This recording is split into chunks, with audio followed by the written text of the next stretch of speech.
Hello, Wanderers. Welcome to a brand new Crusader Kings 3 Game of Thrones roleplay series. And this one is probably the most interesting and most in-depth one that we have done so far. And that is because this is the tale of how Robert Baratheon lost his rebellion. And we will be playing as Robert in exile.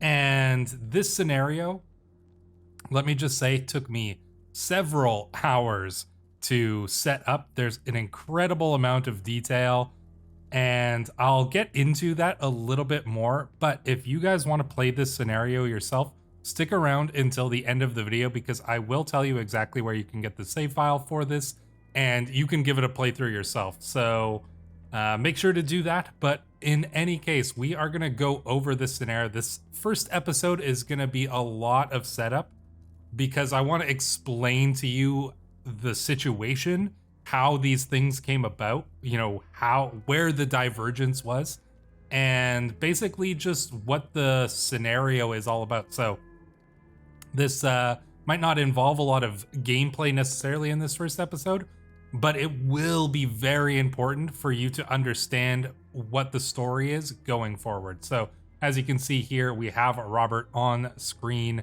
And yeah, as we exit out of here, we'll notice that Robert is currently in exile here in Pentos. Now, he is obviously the leader of this exile camp, and we'll get a little bit more into this camp in just a moment. But basically, the way that this scenario has played out, I wanted to find basically a point of divergence, a single moment where the tides would have shifted and changed the outcome. Now, you might be thinking that the obvious answer to where that could have shifted would have been in Robert's duel with Rhaegar at the Trident, but there are many other places during the rebellion where things could have gone a lot differently. But I settled on one interesting point, because as I was reading through it, I saw a moment during the battle at the Trident that I thought could possibly be a place where things could change completely from just a little difference. And that main difference comes not necessarily from Robert's duel, but from another part of the battle, the Dornish flank. And it is described in the stories that the Dornish flank was essentially collapsed when Prince Lewin Martell, who was a member of the Kingsguard, was slain by Sir Lyn Corbray, and that caused the Dornish flank to collapse. Prince Lewin was wounded, and so he was obviously a capable warrior, but he was slain by Lyn Corbray, who was wielding Lady Forlorn, the sword, the Valyrian steel sword of House Corbray. And I just thought to myself, well, what if that was different? What if Prince Lewin wasn't as injured as they said? What if Prince Lewin killed Lyn Corbray and the Dornish flank didn't buckle? What if the Dornish flank held? What if they pushed back against the Valemen there? And that is where the tides begin to shift. The Dornish flank holds, and then they even push inward. And as they're doing so, this is while Rhaegar and Robert are in their moment, their duel in the Trident. And what if in that moment where Robert was going to get his killing blow, where his, massive warhammer, staves in the chest of Rhaegar Targaryen, scattering all those rubies? What if in that moment, the Dornish flank came charging in, distracting Robert, causing him to, miss that killing blow? Instead, he simply gets a glancing blow, a powerful but glancing blow off of Rhaegar's helm, knocking him unconscious, grievously wounding him but not killing him. And what if that was where that turning point was? The Dornish flank comes in, Robert fails to get that killing blow, Prince Rhaegar is dragged from the battle, the royalist forces rally around their wounded prince, and Robert is forced to essentially go in retreat. And so that's where that difference is. Lewin Martell slays Lyn Corbray instead of the other way around. And I do think that that moment could plausibly change the way that the battle at the Trident went. And if the battle at the Trident changes, everything changes. And so in this scenario, the battle here at the Trident, you know, somewhere presumably in this region, is fought, and Robert loses. Robert is forced, Robert and his remaining forces are forced into retreat. Now, in this scenario, I'm going to kind of walk you through how things go, and we'll kind of look at the map and we'll go through it so I can kind of explain.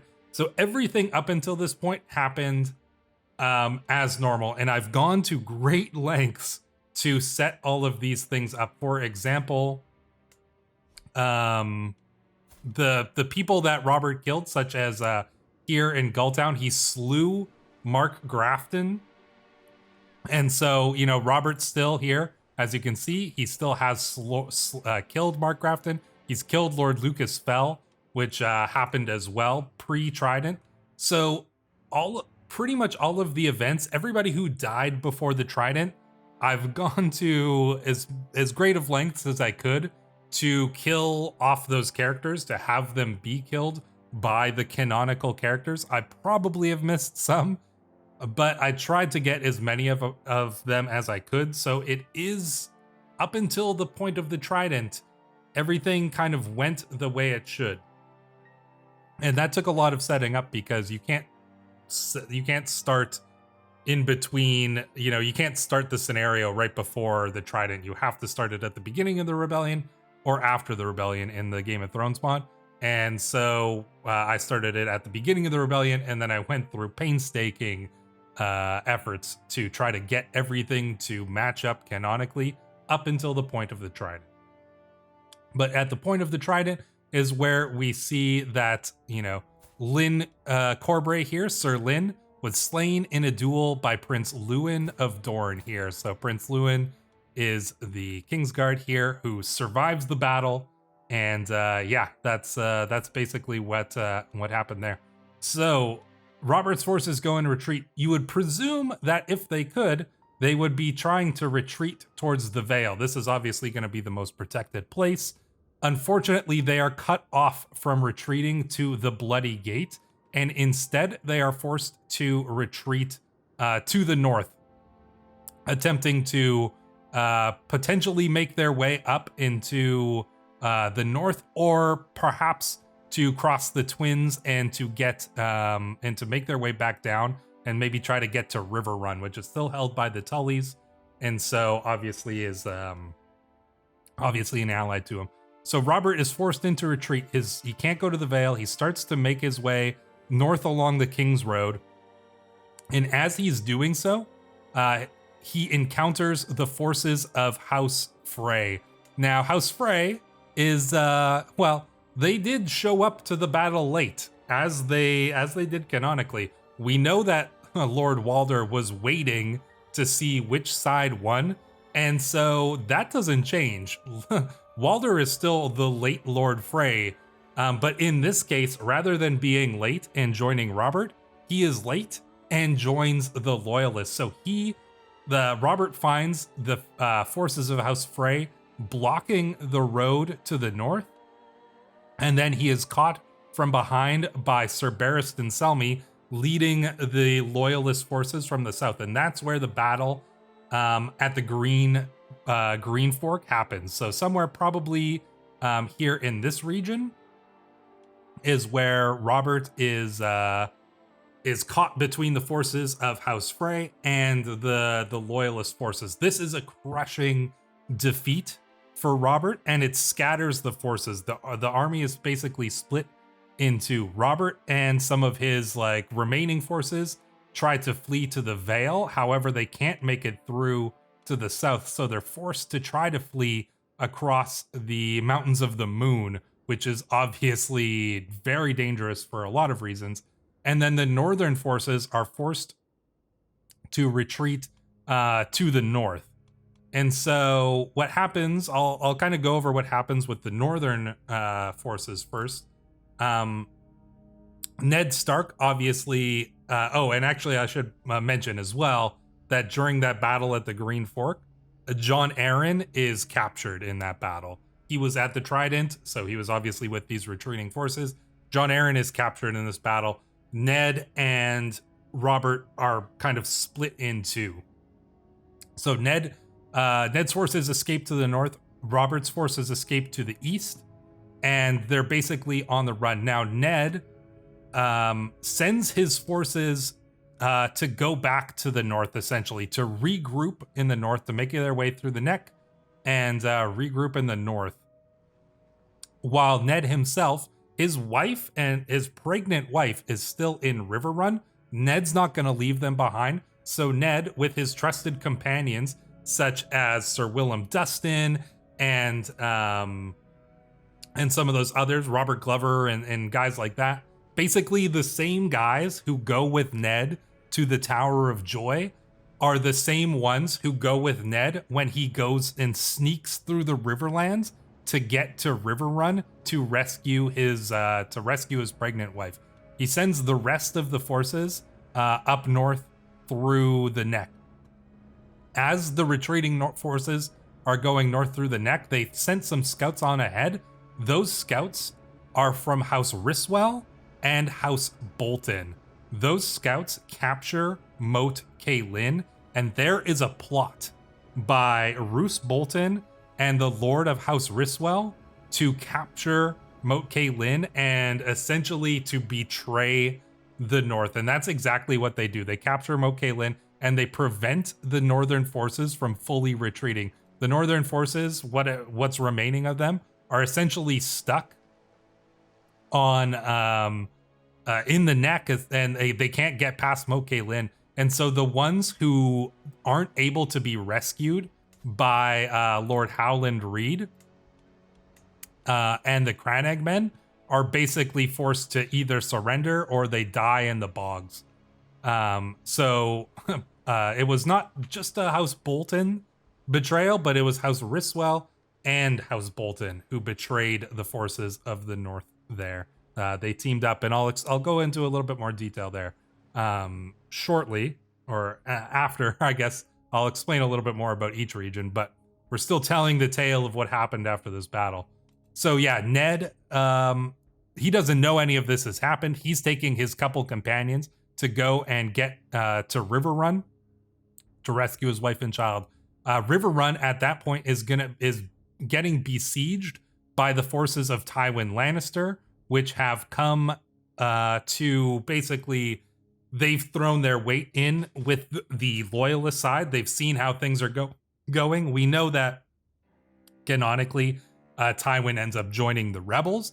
But in this case, considering Robert's defeat, Tywin, even though him and Aerys are not friends, Tywin understands that Robert's cause is done. And so he's going to basically, do what's best for the Lannisters. And so he ends up going into the Riverlands. He besieges Riverrun.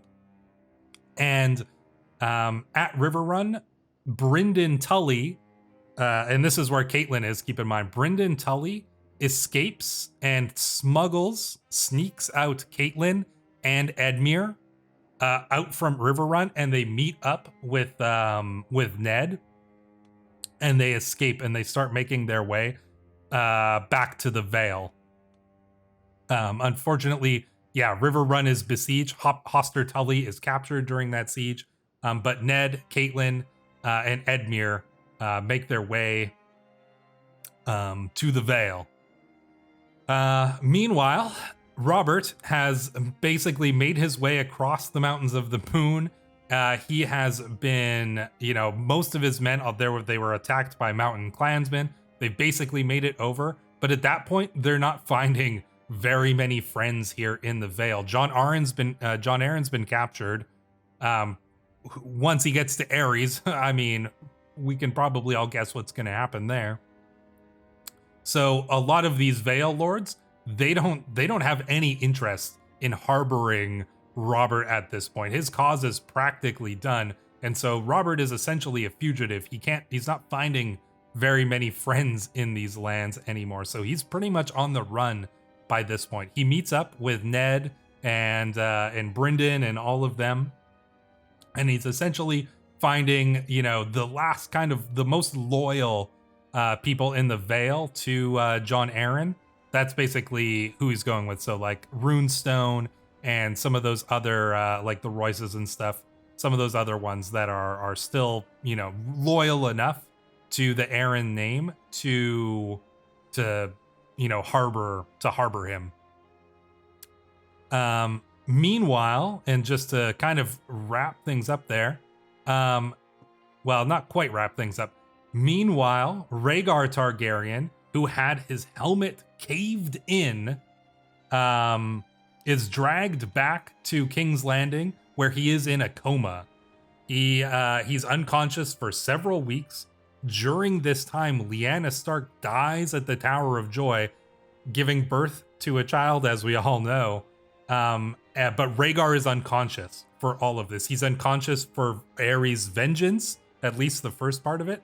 And when he awakes, well, you can see here that the damage done to his face leaves him disfigured. His helmet was caved in, and that damaged the entire left side of his face. And so when he awakens, he sees not the handsome visage of Rhaegar Targaryen looking back at him, but one that has been mangled by the weapon of his enemy. Not only that, but he discovers that his love, Lyanna Stark, died, and that there was a child from that. Now, what happened to that child? Well, he didn't bring it back with him. He knows that Aerys is completely mad at this point. He knows that his father is mad, so he can't bring the child back. So he sends that child out with one of the most trusted of the Kingsguard to a place where that child will be safe. And where is that place? Well, that place is far down here in Dorne. He sends that child with Sir Arthur Dayne, the Sword of the Morning. And I think you guys will find this to be a pretty interesting little twist. Where does that child go? Well, to none other than the court of Lady Ashara Dayne. And so we can see here a young Aegon, Aegon Waters it says, but essentially Aegon Sand here. And in the court of Ashara Dayne, the sister of Arthur, Lord Commander Arthur, the king, the Sword of the Morning. So yeah, Lady Ashara Dayne has the child here in her court, and you guys all know who this is. But yeah, I thought that this was fascinating because this is, such a, rather than him going up and, being raised in the north, he's actually raised down south. And I think that this is extra fitting, one, because we all know that Ashara Dayne is such a fascinating character. But even more than that, there's actually a connection there because there is the, Ashara Dayne's not only her connection, there, she plays a role in some of the novellas, but there is like a connection between her and Ned. And although I don't know if it goes into explicit detail, but we do know that there is a connection there. And so the fact that she is raising Ned's nephew, essentially, I think that just ties together really nicely. I think it incorporates Ashara Dayne in a very cool way. And she doesn't end up killing herself, which she does canonically, because her brother returns to her alive. She threw herself off the tower here because her brother was dead, and Ned Stark brought the sword Dawn back to Starfall here. That doesn't happen. Her brother returns alive. And so, and this time her brother brings her this child and tells her to watch over it. He can't do so himself because obviously a Kingsguard can't just stay randomly in Dorne, and they can't keep the child here because Aerys is completely unhinged, so who knows what's going to happen with that. So the child is brought down there to Dorne. I just thought that was super cool, honestly.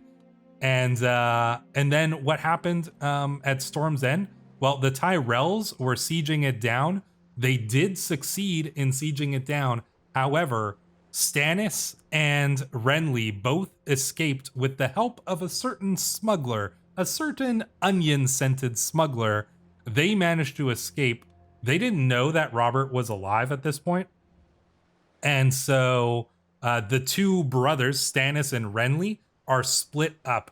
One of them goes towards the Vale, and the other one is one of that one being Stannis. The other one is sent to Estermont to try to find to basically put in hiding there. The House Estermont has some connections to Baratheons at this point.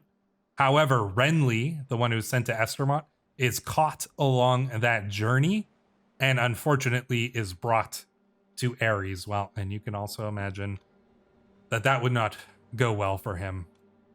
Stannis, however, does make it up to the Vale. He meets up with his brother, and that is where they are basically all of those, Ned, Robert, Stannis, Catelyn, Brynden Tully, all of them, they're smuggled across to Essos by Davos. Yes, indeed. And so as we take a look here at Lord Robert the Usurper, as he is known, we can see some of the effects of those. I know I should have been showing you characters, but I wanted to, I just kind of wanted to describe the scene there for you. So we can see some of the characters in our court. We've got Sir Brynden Blackfish in our court here. We've got Sir Davos. He was knighted for his efforts. We've got Lord Willem Dustin, one of the surviving people who came along with Ned. We've got Eddard here, Ned, the Wandering Wolf, as he's known. Catelyn is here as well, and their young child, Robb, is with us here. Stannis is here, of course. Stannis did survive. Edmure is here as well. Hoster Tully, obviously executed, burned alive on the orders of Ares the Mad King.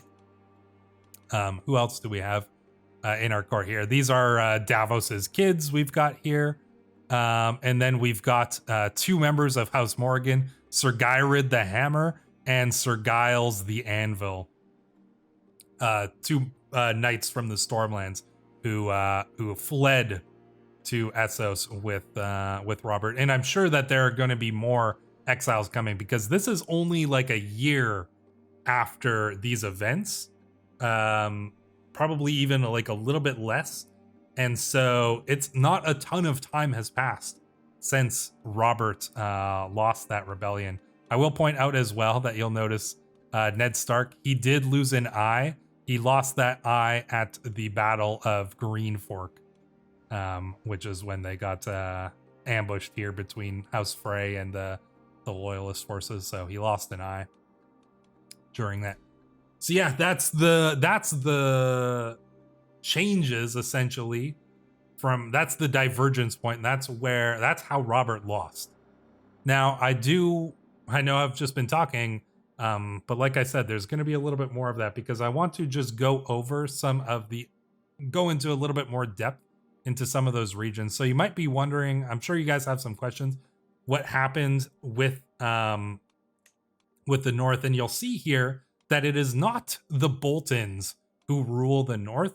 And we use the Boltons as the villains every time, and it makes complete sense. Roose Bolton is obviously a villain, but I really did not want to just have the Boltons be the Lords of the North again. We've done it too many times, but this actually makes way more sense.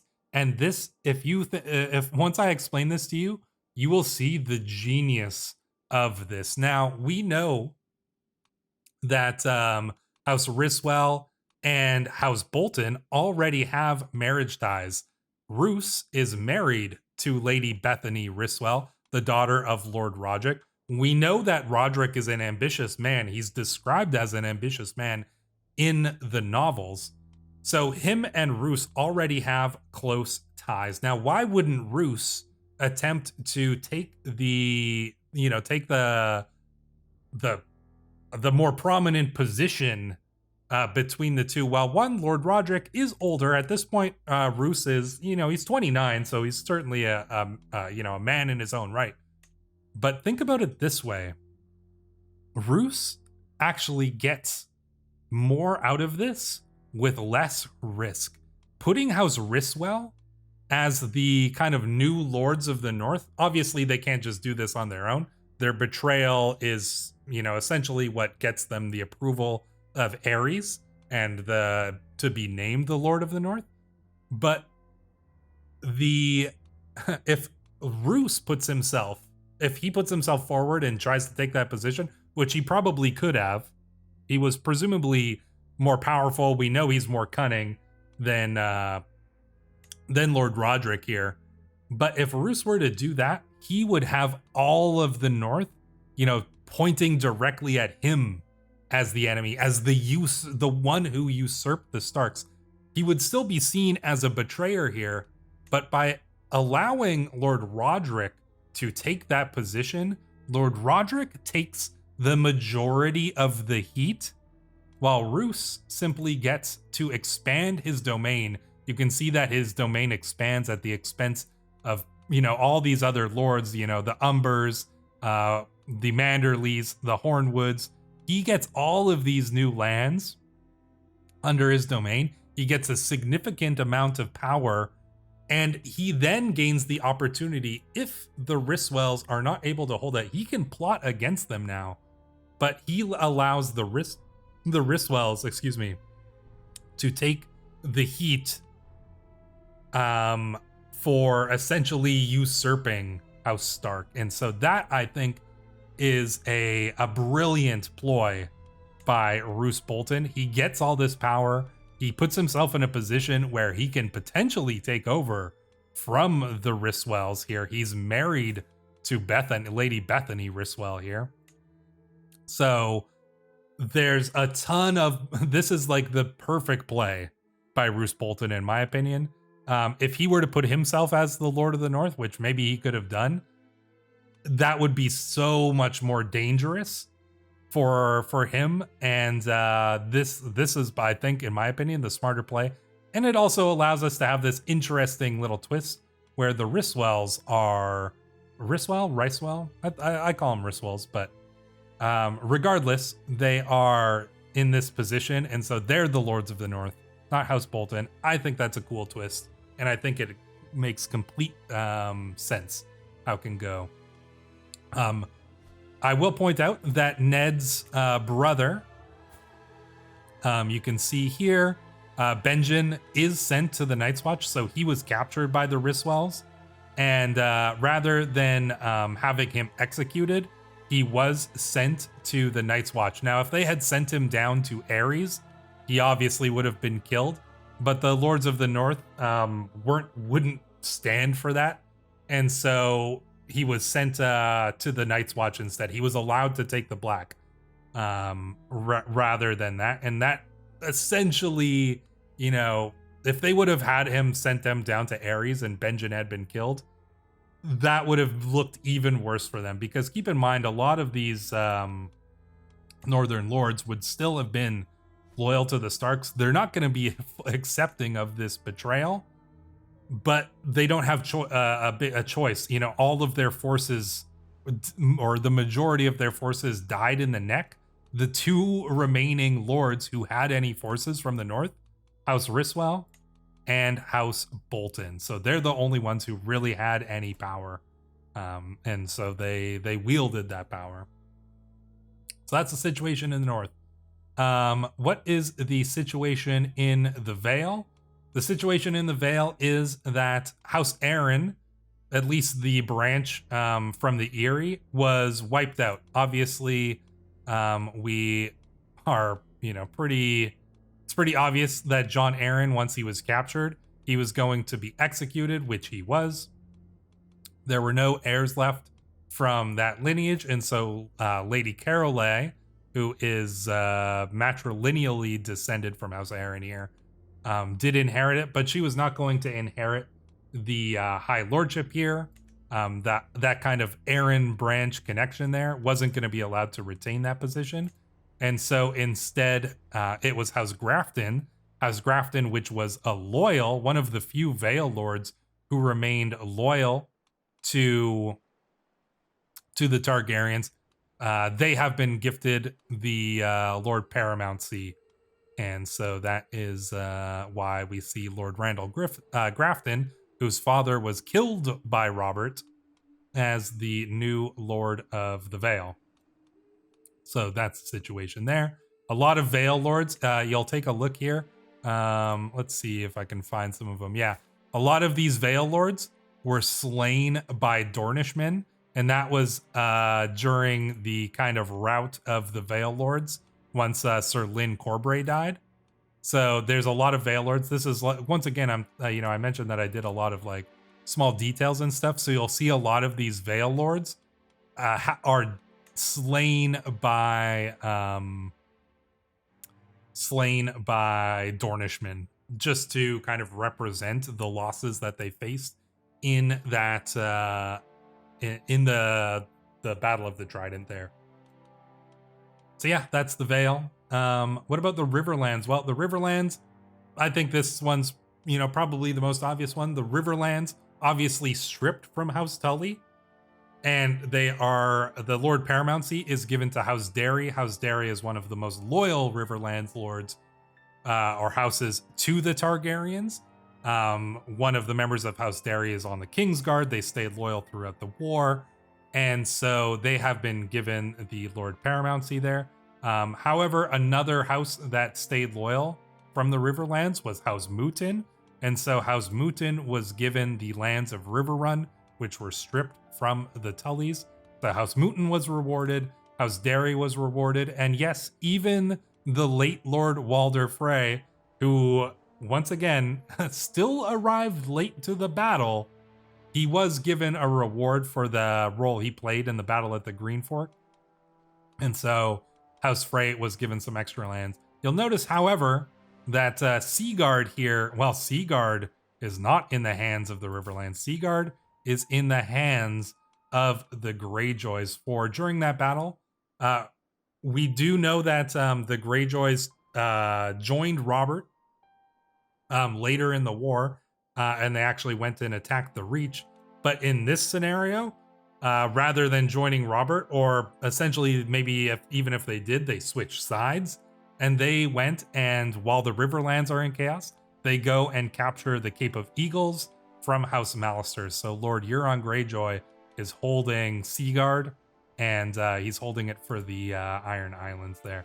You'll notice that a few other places in the Riverlands are now in the hands of the Lannisters, because like I said, they sent their forces in to go and capture these lands, and so they essentially took a few extra vassals here from the Riverlands here. So that's kind of the situation. Riverlands, the Iron Islands, the Lannisters there. Now a really fascinating one. This one I honestly think is one of my master strokes in setting up the scenario. The thing with Jon / Aegon, I think is pretty brilliant too, and the thing in the north as well. But this one I think is very clever. You'll see here that House Tyrell holds the Stormlands. Now, let me explain, because I think that this is completely brilliant, if I can toot my own horn. The House Tyrell were the ones who were sieging down Storm's End. In this scenario, they would complete that siege and they would capture it. Now, House Tyrell, being loyal to Aerys, obviously needs to be rewarded for those efforts. Obviously, he's not going to be putting a Stormlands Lord there because they were all traitors, and he needs to reward the Tyrells. However, we know that Aerys is completely paranoid. So what he does is, I think, this is he's not dumb. Look, his intrigues, 20. He's not foolish. Well, maybe he is foolish, but he's not dumb as like what I'm saying here. He's smart enough, even through his madness, to pull something like this off. So what does he do? He gives House Tyrell the Stormlands. And why is that a good move? Doesn't that just make House Tyrell extremely powerful? You might think so, but it actually is a poisoned gift. By giving House Tyrell the Stormlands, he simultaneously rewards House Tyrell for their loyalty very publicly. He gives them a great gift for this loyalty that they have shown him. He gives them the Stormlands. He gives them Storm's End. That is a great gift. But that is a poisoned gift indeed, because by putting the Tyrells as the lords of the Stormland, not only does he saddle them with a land that is extremely hostile to them, the Stormland lords are not going to be happy with having a Tyrell ruling over them. But now the Tyrells, rather than just being extremely powerful, now the Tyrells of the Reach have to back up their house here in the Stormlands to keep the Storm Lords in line. So they have to put a ton of resources into keeping the Stormlands. So he gives them this very visible, very rewarding gift. But that gift is basically saddling them with a huge amount of trouble. And not only that, but who does he name as the Lord of the Stormlands? Garth the Gross. Indeed, this one, this is going to make the gift even more poison, because Garth the Gross, all we know about him is that this is like a decadent man who is just like, he's hideously obese, just likes to eat and drink and all these kinds of things. That's all we really know about the guy. But he is the oldest living brother of the former Lord Paramount of the Reach, so Lord Luther here. He's the next oldest brother who is not a maester. So it makes sense that he would be given this position as one of the eldest Tyrells here. But the Storm Lords are going to absolutely hate being ruled over by a man like this. So the Storm Lords are going to be, are going to be a ton of trouble. But Aerys is basically telling the Tyrells, like, your job is to keep the Stormlands in line now. And so a poisoned gift indeed. I think that this is would be a brilliant intrigue play by Aerys, and it totally feels like something that Aerys would do. And it, puts puts this whole region in a very interesting position. As for Dorne, what does Dorne get for their loyalty? Honestly, not all that much. They're not gifted any lands. They don't have any lands really to be gifted. They probably have no desire to take the Dornish marches here. That would just be hostile territory. And they already do have still the marriage with Elia to Rhaegar here.